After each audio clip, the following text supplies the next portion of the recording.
Hello, welcome to the WPP Media Intelligence podcast. That's right. For those of you in the industry following the news, Group M is now WPP Media, which means that we are rebranding as well. All new summer vibe. So I am Kate Scott-Dawkins. I'm joined today by Jeff Foster and Nidhi Shah, all of us on the WPP Media Intelligence team, here to bring you the newest, latest, and greatest highlights from our advertising forecast this year, next year. We're keeping that branding. That one seems to work well. So we're going to talk through the highlights of the report. It is just released today. We will make sure there's a link in the notes to the interactive website where you can see more stats. We're going to give you the key ones here in our podcast today, starting with the fact that global advertising revenue in 2025, we now forecast to reach $1.08 trillion, up 6%, excluding political advertising from 2024. That is a downward revision from our forecast in December, where we said 2025 would be up 7.7%. And this is primarily due to changes in the largest markets, the US, China, the UK, where we have downgraded expectations, primarily as a result of the uncertainty in the world right now, especially around trade, geopolitical relations, and that uncertainty can be a drag on business investment. Now, that's not to say we're seeing that wholesale, say, across large brand advertisers. We think they are tending to, so far, continue with plans for the year. Obviously, in any year, there are clients increasing spend, clients decreasing spend, and clients holding steady. And that's what we're seeing today, just a little bit of a downgrade in terms of overall industry revenue. So let's get into it. For those possibly new listeners who don't know what this year, next year is, it is WPP Media's advertising forecast. We cover the industry globally, regionally, and 60 plus markets. Again, just live as of today, June 10th. And we're going to talk through a bunch of the findings. Do want to get into a little bit about, why we do it, who is it for, but let's go sort of around and cover a couple of the key highlights from our biggest markets. Jeff, why don't you kick us off with the US? Yeah, sure. So for the US, once again, it's the largest share in terms of global advertising with about 37.5% share. I thought it was interesting. Retail media is now expected to surpass TV ad revenue in 2027. So yeah, what do you think on that? I mean, you've been doing this longer than I have. This is my first go around at this, but I thought that was a very interesting statistic that popped out. Yeah, we've been getting a lot of journalist questions around that particular stat as well, because globally, that is set to happen this year, 2025. Globally, retail media will surpass total TV, so including linear and streaming TV this year. A couple of really important things to tease out there, especially when we're talking about a global number and the fact that it's happening earlier than the US.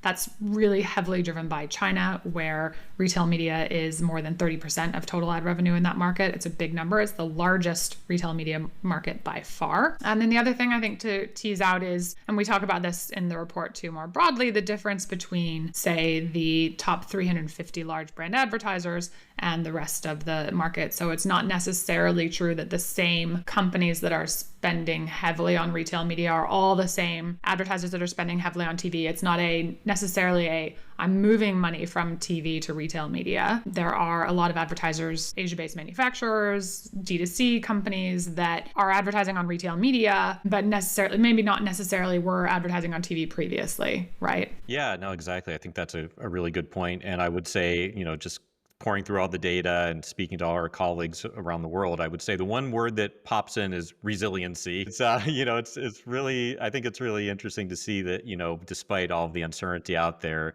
that the advertising market has been pretty resilient. And, especially looking at the US, we're still pointing towards a 5.6% growth this year and a 5.4% in 26. So I think all things considered, it's still holding up. It's, everything, despite all these signals out in the marketplace, everything is still, moving along. Yeah, and still ahead of nominal GDP in the US. That is a larger downgrade, though, than we saw in the UK. Nidhi? Yeah, that's correct. We went to 6.5% growth, and as Jeff, you say, it's pretty much the same story here as well.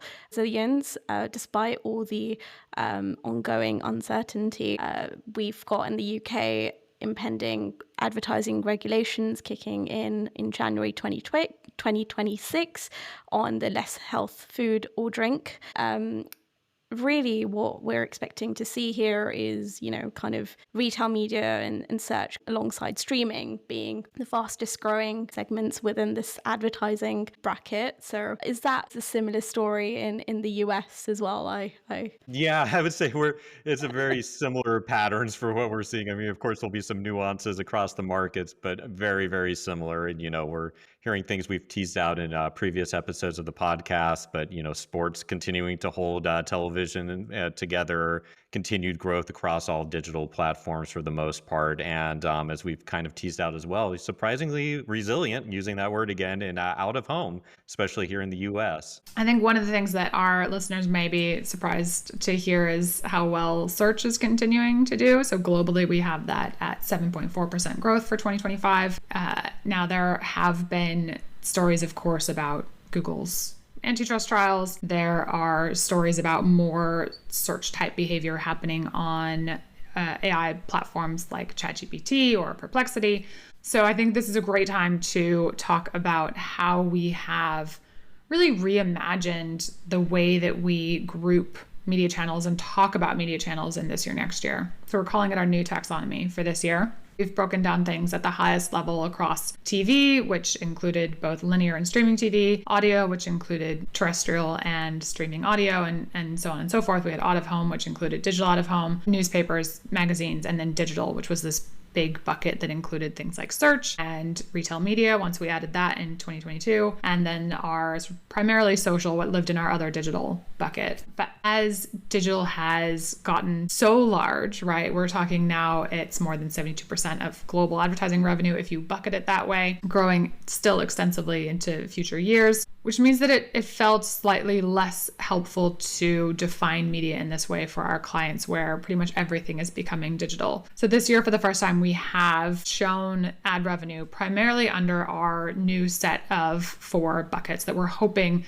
the industry will love and adopt. The first of those being content. And the thinking behind this, and really the thinking behind this year, next year in general, is that it is a tool for our clients, right? Primarily for our clients, large advertisers, to better understand the media landscape, to make smarter decisions about where and why they are buying media, and hopefully, yes, for the industry too, but first and foremost for our clients. And so by breaking down into this new taxonomy, we think it better aligns to the way clients think about why and where they're buying media. So content-driven advertising revenue really has to do with the brand equity of the content that these ads are being seen against. That might be premium television. It might be movies on streaming TV, right? It might be terrestrial audio or a podcast, it might be social, right? Influencers, that kind of thing. But really it's about the content the advertising is sitting next to. It could be news, glossy magazines. Then we have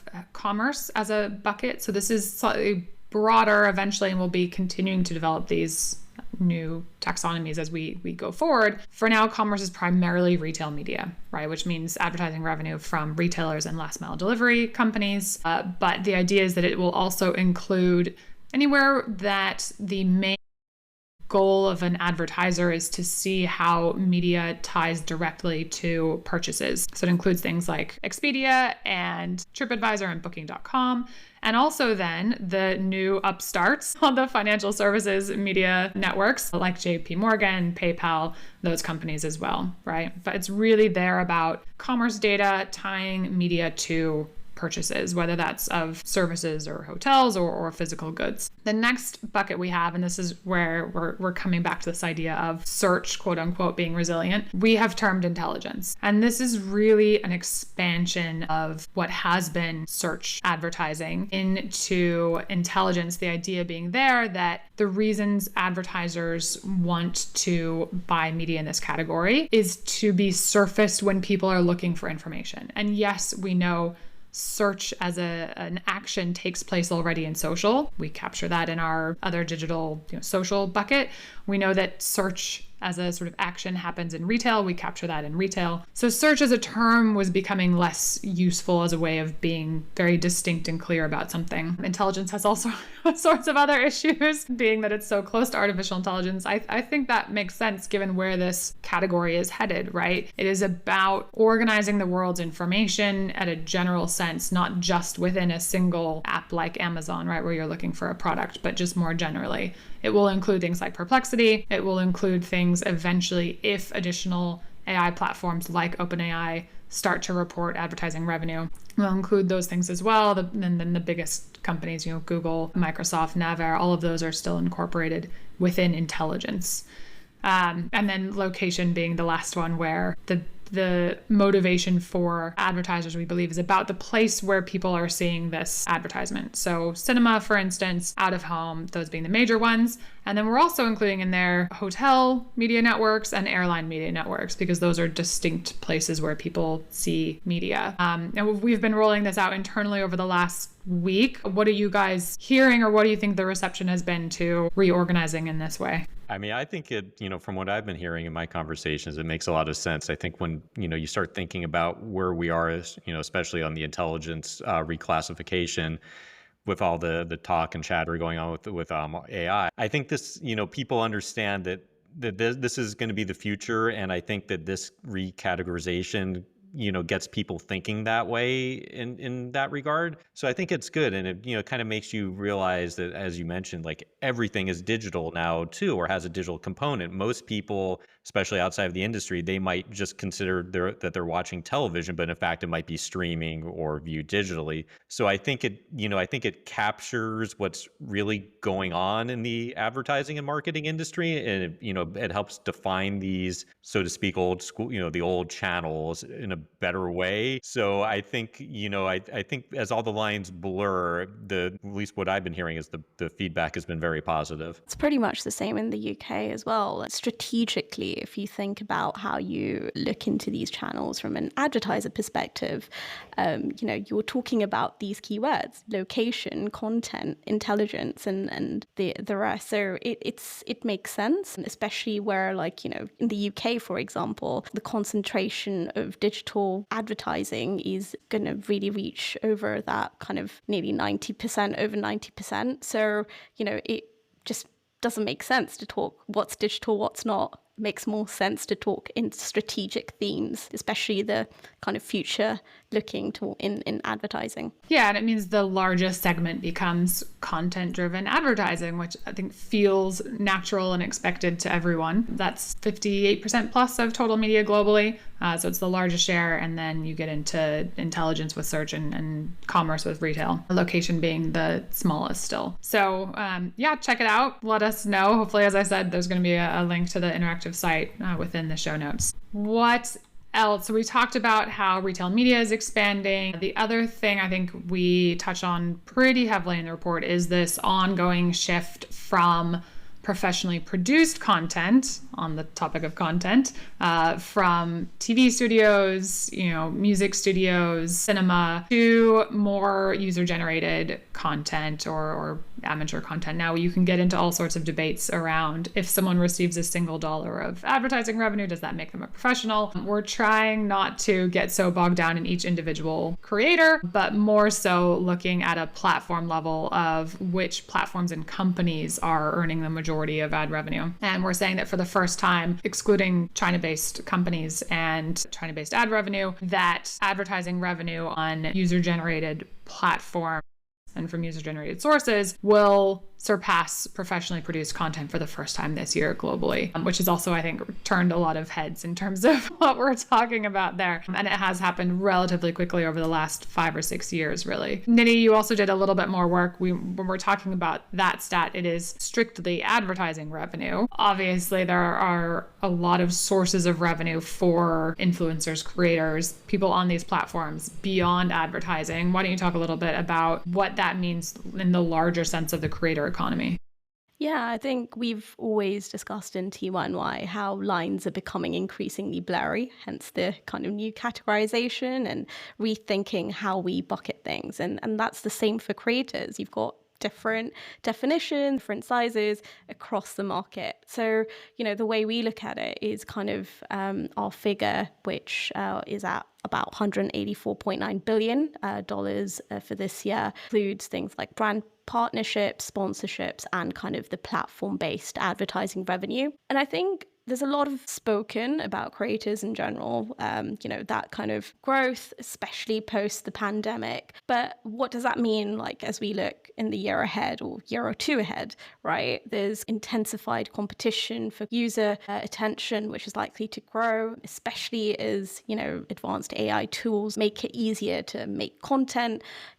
We've previously also mentioned that the shift from people to AI content creators, right? And that's something you've talked heavily about, Kate, and also this emergence of creator-centric business models. I think it's quite interesting to see that shift where creators are increasingly developing independent brands, moving towards kind of that direct monetization with the audiences and kind of the lookout for new channels that will kind of bring those additional revenue streams. Yeah, that's great. And a super great segue into AI. We weren't going to get through a podcast on media and advertising forecasts without getting there. There is a lot of content in the full report around AI and how it is set to transform the industry to an even greater extent, right? We've said in the past that coming into 2025, advertising, by my estimate, was the most integrated already with AI, all the AI tools across natural language processing and machine learning and all the rest of it. And now increasingly generative AI. So that has existed. We've been, I think, one of the industries on the forefront of that transition over the last decade because of its use in platforms like Google and TikTok and Meta and all the rest of them.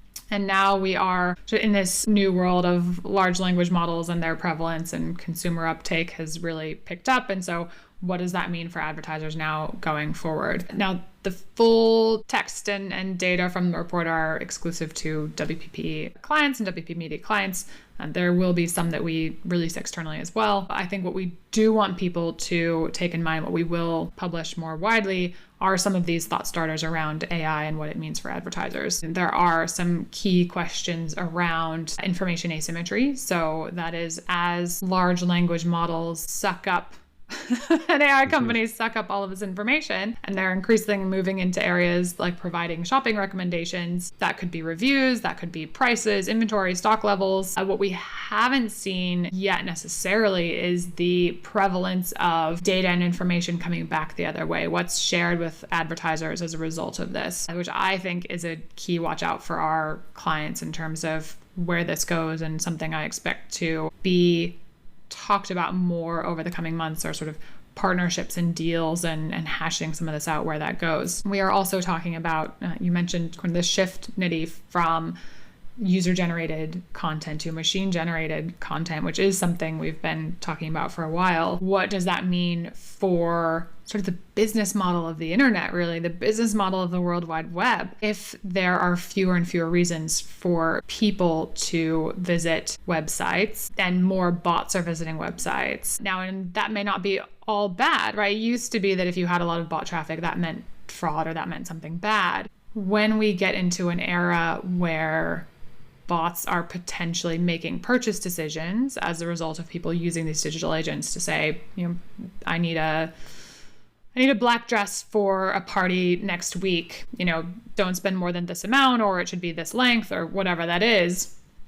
And they're sending an agent out to shop for this thing. Then, what does that look like in terms of the web, in terms of traffic to websites, in terms of media messaging? Are we, now we're going to be looking at a world where we are both sending marketing and media messages to people as well as bots and machines. So there's a real breadth of content around this sort of potential future, and what that means. And what that means really particularly for publishers that have been reliant on website traffic for monetization of their content. If we want them to be able to continue investing content, what does that look like? Yes, licensing deals with AI companies, those have been around, but is there more? What else does that look like? I think is a really key question, and something we'll probably spend a lot of time talking about at Cannes next week, and then I think broadly throughout the rest of the year too. I know you guys, we've been using more AI in our work to augment what we do, but do you have any other sort of insights or feedback at this point around this concept of media and marketing to bots or visitations to web, that kind of thing, Jeff? Yeah, no, you summed it up pretty well. I mean, it's interesting when thinking about it. It almost seems to me like you're going to have two different types of users, one that's more bot and perhaps commerce based, and then one that might be more consumer focused, which might be more information, news, entertainment, focused of if I'm going to go to use the internet to look for a certain video or read about a certain topic, that might be a little bit different than how I engage a bot that has a very specific, if I'm looking for, pet food at a certain dollar price from a certain brand.